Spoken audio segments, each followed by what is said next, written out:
ठीक है, फैशन करें, लेकिन फैशन करने का भी एक तरीका होता है भाई। अफसोस, बहुत अफसोस।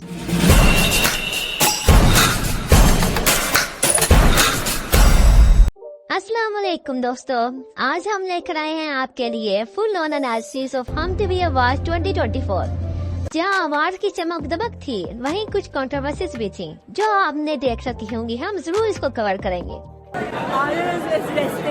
जरूर जरूर जरूर। सबसे पहले हम शुरुआत करते हैं हाईलाइट से।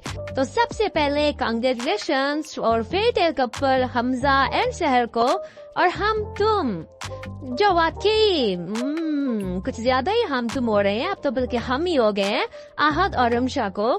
इसके अलावा Kushal, Bilal Abbas, Mawra, Yumna and many others जिनके मैं नाम भूल रही हूँ। और मोस्ट इम्पोर्टेंटली आतिफ असलम और उनका संगे माँ। मुझे तो लग रहा था कि सारा अवार्ड शो संगे माँ के लिए ही होस्ट किया गया है, क्योंकि हर अवार्ड उन्हीं को मिल रहा था जाके।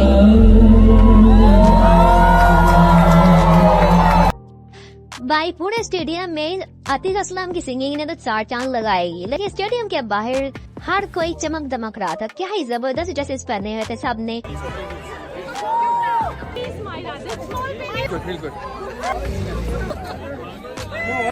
खूबसूरत लग ही रहे थे, लेकिन कहीं कहीं आउट ऑफ द प्लेस भी लग रहा था। ऐसा लग रहा था जैसे शादी पे आ गए। किसी ने अपने कमरों पर ज्यादा ही मोटे तारे लगा लिए और किसी ने ज्यादा झुमके पहन लिए। मुझे समझ नहीं आ रही कि कब हमारे ये सेलिब्रिटीज को ड्रेसिंग सेंस आएगी। और फैशन से मुराद ये नहीं है कि आप अपने कपड़े फाड़ना शुरू करते हैं, कभी ऊपर से फाड़ते हैं, कभी नीचे से फाड़ते होने से मुझे अपनी दुआ याद आ गई है। भाई आप तो सबको पता चल ही गया होगा कि वो प्रेग्नेंट हैं, रियल लाइफ में नहीं बल्कि रियल लाइफ में ही प्रेग्नेंट हैं। और आप तो नशेरा को इतना पता चल गया होगा इस बच्चे का बाप कौन है। तो अरेज और हिबा को हमारी तरफ से बहुत सी मुबारकबाद दे। नो डाउट कि ये एक फीमेल के लिए बहुत ज्यादा इम्पोर्टेंट जो है वो टाइम होता है। उनको अपनी प्रेगनेंसी को एम्ब्रेस करना चाहिए। अपनी बॉडी के अंदर जो भी चेंजेस आती है उनको प्राउडली उनको जो है वो एक्सेप्ट करना चाहिए। लेकिन प्रेगनेंसी रिवील का भी एक तरीका होता है। ठीक है, आपने हिबा कॉपी तो आपने कर ली दीपिका की, लेकिन सिर्फ कॉपी करने से आप दीपिका बन नहीं जाएंगी। ओके,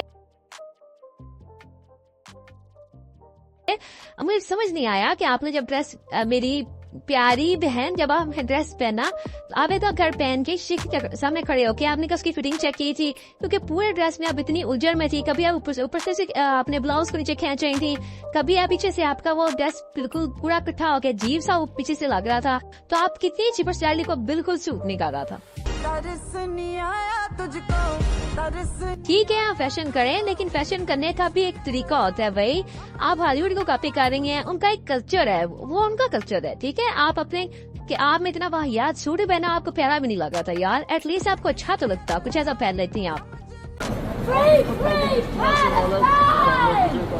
लेकिन अफसोस, बहुत अफसोस, इतने दुख की बात है कि इतना बड़ा प्लेटफॉर्म, इतना पैसा, करोड़ों, आपने गाड़ियाँ, आपने क्या कुछ नहीं दिखाया, लेकिन आपने सिर्फ एक आवाज उठाई थी। आप समझ तो गए होंगे, मैं फलस्तीन की बात कर रही हूँ। आप इतनी खामोशियां में इख्तियार किए फलस्तीन के इशू पे। एक लफ्ज आपने कहना था, एक सेलिब्रिटी आके स्टेज के ऊपर कह रहा था, वी स्टैंड विद फलस्तीन, पाकिस्तानी स्टैंड विद फलस्तीन, दिस वुड बी इनफ।